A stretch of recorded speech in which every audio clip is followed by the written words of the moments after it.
மேச ராசி அன்பர்கள் இந்த 2026ஆம் வருடத்தில் யாரிடமெல்லாம் கவனமாக இருக்க வேண்டும். ஒரு குறிப்பிட்ட நபர் குறிப்பிட்ட ரிலேஷன்ஷிப்பில் ரொம்ப ரொம்ப கவனித்து இருக்க வேண்டிய சூழ்நிலைகள்.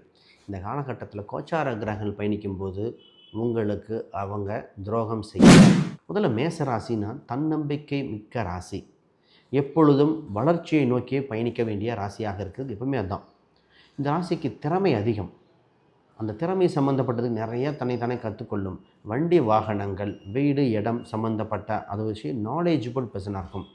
உறவுகளை அனைவரைத்து போக ஒரு சொந்த பந்தம் அரவணைச்சு போகிறது பெஸ்ட்டு. ஆனால் திருப்பி எந்தெந்த உறவு துரோகம் செய்யுது அதான் இந்த டாப்பிக்கே பார்க்க போகிறோம். ஸோ வேலையில் பார்த்திங்கன்னா இந்த ராசியில் ஒரு சில விஷயங்கள் கொடுத்தா பர்ஃபெக்டாக இருக்கும். அதாவது மேனேஜ்மெண்ட் ஸ்கில் ஒரு சில நிர்வாகம் இந்த ராசி கொடுத்தா அளவுக்கு பெஸ்ட் ராசி. இந்த ராசி 2026 யாரெல்லாம் யார்கிட்ட இவங்க கவனமாக இருக்கணும். இந்த மேசராசி அன்பர்கள் அப்படின்னு பார்ப்போம். முதல்ல இந்த மேசராசி அன்பர்கள் ஃபஸ்ட்டு மிக மிக முக்கியமானது, வேலை செய்யும் இடத்தில் உங்கள் வளர்ச்சி அபிர்விதமாக இருக்கும். என்ன சார் பிரச்சனைகள் நல்லா இருக்குங்கிறீங்க? இங்கே தாங்க உங்கள் வேலை செய்யும் இடத்துல உங்கள் வளர்ச்சி ரொம்ப டாப் வச்சு கொடுக்க வேண்டிய சூழ்நிலை. சார் இது ரிலேஷன்ஷிப் ஸ்பாயில் கிடையாது. ஏன்னா உங்கள் ராசிக்கு இந்த காலகட்டத்தில் வேறு வழி என்ன அப்படின்னு பார்க்கணும் இல்லையா? இந்த நேரத்தில் இதை கவனமாக பண்ண வேண்டியது.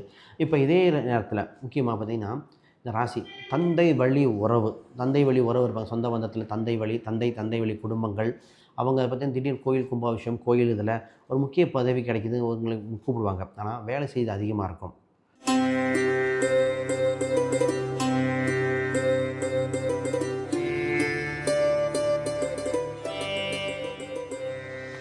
ஜோதிடர் யுகம் நேர்களுக்கு அனைவருக்கும் வணக்கம். நான் உங்கள் ஸ்ரீ சுபம் விஜயகுமார்.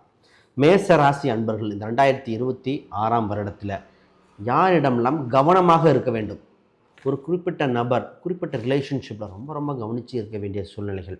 இந்த காலகட்டத்தில் கோச்சார கிரகங்கள் பயணிக்கும்போது உங்களுக்கு அவங்க துரோகம் செய்ய, ஒரு சில மனஸ்தாபம் ஏற்படுத்த, கடனை கொண்டு வந்து விட, அதை குறிப்பாக நம்பிக்கை துரோகம் ஏற்பட வாய்ப்புகள் இருக்கின்றன. அப்போ இதெல்லாம் சார் இதெல்லாம் கரெக்டாக நடக்குமா, இதெல்லாம் தப்பிச்சிடலாமா? ஒரு சில விஷயம் தெரிஞ்சுட்டு அது மாதிரி சூழ்நிலைகள் வரும் பொழுது நிச்சயமாக உங்களுக்கு ஒரு பக்க கேடயமாக இருக்கும். இந்த விஷயம் பேசலாமா வேண்டாமான்னு யோசிக்கும்போது, ஆனால் தெரியப்படுத்த வேண்டிய ஜோதிட கருத்துக்கள் எப்போவுமே நம்ம வியூஸ் போகுது அதை பார்க்கக்கூடாது. ஆனால் மக்களுக்கு சென்றடையுதா, அவங்களுக்கு தேவையா இன்றைய காலகட்டத்துக்கு நிச்சயமாக. ஏன்னா இந்த ராசிக்கு 7.5 சனி இருக்குதுன்னு சொல்கிறாங்க. பஞ்சமஸ்தானத்தில் ஆல்ரெடி கேது பகவான், ராசிக்கு 9ஆம் அதிபதி இன்னும் உச்சம் பெறவில்லை. இவ்வளோ விஷயம் இருக்கு இல்லையா? இந்த நேரத்தில் இதை தெரிஞ்சுக்கோங்க. சீக்ரெட் விஷயம் பார்ப்போம். ரைட், முதல்ல புதுசாக பார்க்குறவங்க சப்ஸ்கிரைப் பண்ணிக்கோங்க. கேள்விகள் சந்தேகம்னா பார்த்துட்டு கமெண்ட் பண்ணுங்கள். முதல்ல மேச ராசினா தன்னம்பிக்கை மிக்க ராசி. எப்பொழுதும் வளர்ச்சியை நோக்கியே பயணிக்க வேண்டிய ராசியாக இருக்குது. எப்பவுமே அதுதான். இந்த ராசிக்கு திறமை அதிகம். அந்த திறமை சம்மந்தப்பட்டது நிறைய தன்னைத்தானே கற்றுக்கொள்ளும். வண்டி வாகனங்கள், வீடு, இடம் சம்மந்தப்பட்ட அது விஷயம் நாலேஜபிள் பர்சனாக இருக்கும். உறவுகளை அனைவரைத்து போக ஒரு சொந்த பந்தம் அரவணைச்சு போகிறது பெஸ்ட்டு. ஆனால் திருப்பி எந்தெந்த உறவு துரோகம் செய்யுது அதான் இந்த டாப்பிக்கே பார்க்க போகிறோம். ஸோ வேலையில் பார்த்திங்கன்னா இந்த ராசியில் ஒரு சில விஷயங்கள் கொடுத்தா பர்ஃபெக்டாக இருக்கும். அதாவது மேனேஜ்மெண்ட் ஸ்கில் ஒரு சில நிர்வாகம் இந்த ராசி கொடுத்து பாருங்கள். இது ரைட்டு, இது தப்பு, இப்படி கொடுக்கணும், யாரிடம் அறிந்து யாருக்கு கொடுக்கணும். அதாவது ஒரு மன்னனோட செயல் என்னென்னா எந்த அமைச்சருக்கு என்ன இது கொடுக்கணும்னு சொல்லுவாங்களாமா, திருக்குறளில் சொல்கிற மாதிரி. அந்த மாதிரி இவங்களுக்கு இந்த வேலையை கொடுத்தா செய்வாங்க. அந்த மாதிரி இவங்களுக்கு ஈஸியாக ஜட்ஜ் பண்ணிடுவாங்க. அந்தளவுக்கு பெஸ்ட் ராசி. இந்த ராசி 2026 யாரெல்லாம் யார்கிட்ட இவங்க கவனமாக இருக்கணும். இந்த மேசராசி அன்பர்கள் அப்படின்னு பார்ப்போம். முதல்ல இந்த மேசராசி அன்பர்கள் ஃபஸ்ட்டு மிக மிக முக்கியமானது, வேலை செய்யும் இடத்தில் உங்கள் வளர்ச்சி அபிர்விதமாக இருக்கும். என்ன சார் பிரச்சனைகள் நல்லா இருக்குங்கிறீங்க? இங்கே தாங்க உங்கள் வேலை செய்யும் இடத்துல உங்கள் வளர்ச்சி ரொம்ப டாப்பில் போகும். அதுதான் மற்றவர்கள் பொறாமையாகவும் இருக்கும். அப்படியா? அப்படின்னா வேலை செய்யும் இடத்துல உங்களுக்குன்னு ஒரு யூனிக்னஸ் கேரக்டர் இருக்குது. நீங்கள் செய்யும் விஷயங்கள் மற்றவங்களுக்கு பிடிக்கிற மாதிரி இருக்கும். கீழதிகாரிருந்து மேலதிகாரிகளுக்கும் உங்களை இவங்களா பண்ணாங்கன்னு உச்சி முகர்ந்து பார்க்கும் அளவுக்கு நடக்கக்கூடிய சூழ்நிலைகள். இதில் ஒரு சிலர்கள் பொறாமைப்படக்கூடிய வாய்ப்புண்டு. நீங்கள் கொடுக்குற தகவல்களை அவர் பேரில் மாற்ற வாய்ப்புண்டு. இதை சொன்னோன்னே ஒருத்தர் சொன்னார், ஆமாங்க எங்கள் மேனேஜர் நாங்கள் கொடுத்த ரிப்போர்ட் எல்லாம் அவர் பண்ண மாதிரி வாங்கி எனக்கு பெஸ்ட்டு இது அவர் ஸ்கோர் பண்ணிக்கிட்டாரு பப்ளிக் மீட்டிங்கில், என்கிட்ட ஒரு பேரை கூட கோட் பண்ணலை, இவர் வித் ரெஃபரன்ஸ்னு ஒரு வேர்டு கூட மென்ஷன் பண்ணலை அப்படின்னார். அப்போ இந்த மேசராசிக்காரர் என்ன பண்ணணும், வேலை செய்யும் இடத்தில் உங்களுக்கு இருக்கின்ற முக்கியமான விஷயத்தை பிரம்மாஸ்திரம் மாதிரி கரெக்டான நேரத்தில் பயன்படுத்தணும். எடுத்தோடனே ஃப்ரெண்ட்லியாக எல்லா விஷயம் சொல்லி இது மாதிரி வேணாம். இப்போ வேலை செய்கிற இடத்துல பார்த்திங்கன்னா, குறிப்பாக பார்த்திங்கன்னா, ஒரு சில நண்பர்களாக இருக்கலாம். உங்கள் பெண்ணாக இருந்தால் கூட ஒரு சில பெண் வட்டாரத்தில் அதாவது பெண் வட்டாரத்தில் மேலே பெண் லீடராக இருக்கலாம், இல்லை கூட சேர்க்கிற பெண்கள் இருக்கலாம் இல்லையா? நீங்கள் ஒரு நம்பி சொல்கிற விஷயம் அங்கே லீக் அவுட் ஆயிரும். அப்போ உங்கள் மேலதிகாரிகள் பற்றி உங்களுக்கு மன வருத்தத்தில் சொல்கின்ற வார்த்தைகளை கவனமாக வைக்கணும். நம்பர் 1. 2வது, நீங்கள் எந்த ஒரு விஷயம்னாலும் த்ரூ அஃபிஷியலாக தான் பண்ணணும். Through email, through phone, through proof, with ப்ரூஃபோட தான் நீங்கள் ஒரு சீக்ரெட்டையோ ஒரு சில விஷயமோ சொல்லணும். இது ஒரு கடையில் மிகப்பெரிய ஒரு இதில் இருக்கிற அசிஸ்டன்ட் மேனேஜர், அவங்களுக்கு சொன்ன விஷயத்த இல்லை நீங்கள் மாற்றி சொன்னீங்கன்னு வந்தது. அப்போ மேனேஜர் ப்ரூஃப் வச்சார், இல்லைங்க நான் வச்சுருக்கேன் பாருங்கள் அப்படின்னு. அப்போ இது சார் இது இந்த வருஷம் ஃபுல் நடக்குங்க. அப்போ வித் ரெஃபரன்ஸ். அடுத்தது கடன் கொடுக்கல் வாங்கல், உறவனுக்காக சொந்த பந்தத்துக்காக கடன் வாங்கி கொடுக்கக்கூடாத நேரம். இப்போ கடனை பொதுவாக வாங்கிட்டு எதுக்கு வாங்கினேன் ஏன் வாங்கினேன்னு தெரியாது. கடனை சரியாக பயன்படுத்தணும்னு கேட்டால் மாட்டிக்குவீங்க. பர்சனல் லோன் போட்டு கொடுக்கக்கூடாத நேரங்க. அப்போ ஒரு சிலர் தான் பர்சனல் லோன் சொந்த பந்தத்துக்கு கரெக்டாக போடுறாங்க, ஒரு சிலர் தவறாக வருது. ஜாதக ரீதியாக பார்க்கும்போது தெளிவாக சொல்கிறோம். அப்போ லோன் சம்மந்தப்பட்ட ப்ராசஸில் ஏமாறக்கூடிய காலகட்டம். என்னங்க ஏமாறுங்க? ஆமாங்க. நேரத்தில் பார்த்திங்கன்னா இன்ட்ரெஸ்ட் ரேட் ஒரு அவசரத்துக்கு ஏதோ வாங்கி இங்கே விட இன்னொரு இன்ட்ரெஸ்ட் கம்மியாக இருக்கும். லோனை உறவுகள் சொல்கிறாங்க, அவங்க சொல்கிறாங்க, ஃப்ரெண்ட்ஸ் வாங்கியிருக்கேன்னு சொல்லிவிட்டு குறிப்பாக கிரெடிட் கார்டில் மாட்டக்கூடிய சூழ்நிலைகள். அப்போ கிரெடிட் கார்டுக்காக வந்தால் வேண்டாம் என்ன சொல்லணும். இந்த விஷயத்தை கவனமாக இருந்து விட்டால் ரொம்ப ரொம்ப இதாக இருக்கும். அப்போ உறவுக்காக இப்போ சொத்து உங்கள் பேரில் இருக்காது. யாராச்சும் என்ன பண்ணுவோம், வீடு இடம் சொத்துக்காக மற்றவங்க பேரில் இருக்கிற சொந்த பந்த உறவுகள் இருக்கிற பேருக்கு இவங்க லோன் போட்டு கட்டிட்டீங்க. பின்னாடி அந்த வீடு யாருக்கு போக போகுது? லோன் கட்டினது நீங்கள், யாருக்கு போக போகுது? இந்த கேள்விகள்லாம் வந்து நிற்கிதுன்னா இந்த மேசராசிக்கு தான். இது பைக்குக்கு நடந்தது. அப்போ இந்த விஷயத்தில் கவனமாக இருங்க. இன்னும் உங்களுக்கு இன்னும் 2-3 நபர்கள் இருக்காங்க, அவங்களிடம் எப்படி பேசணும் அதை பற்றி பேசுகிறேன். அதுக்கு முன்னாடி யாருக்கா ஜாதகம், பிரசன்னம், வாஸ்து, நியூமராலஜி பார்க்கணும், ஸ்க்ரீன் எதிர இந்த எண்களுக்கு தொடர்பு கொள்ளுங்கள். ஒரு விஷயம், நான் புக் ஒன்று பப்ளிஷ் பண்ணியிருக்கேன், modern parts exploring Vedic astrology for today.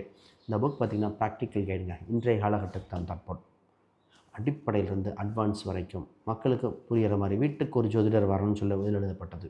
இந்த புக்கை படித்து பயன்பெற்றவங்க நிறைய பேர். இதை நீங்கள் வாங்கி பார்த்தா தான் தெரியும். இந்த புக்கு அந்த ரிவ்யூ கூட பாருங்கள், சிறப்பாக போட்டிருக்காங்க.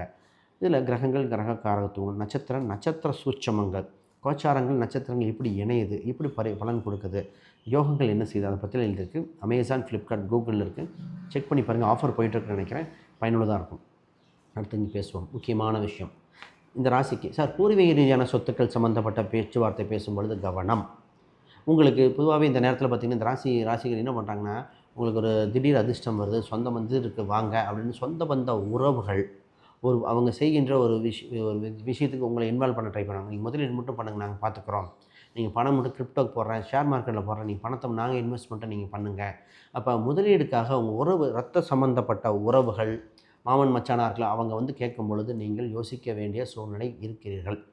நிறைய பேருங்க சொந்தக்காரங்க பண்ணிட்டாங்க, அவங்க பண்ணிட்டாங்க, இவங்க ரத்த பந்தம் சம்மந்தப்பட்ட சொந்த பந்தத்தில் ஒரு சில சொந்தத்துக்காக பணத்தை கொடுத்துட்டு திரும்பி வாங்க முடியாமல் தவிக்கிறாங்க.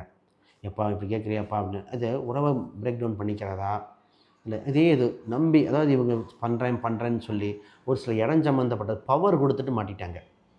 ஒரு சில நண்பர்களுக்கு வண்டி வாகனத்தை கொடுத்துட்டு அதை போய் விரயம் பண்ணிட்டாங்க, வண்டி இதாகிடுச்சா அதை ரெடி பண்ணி தரல.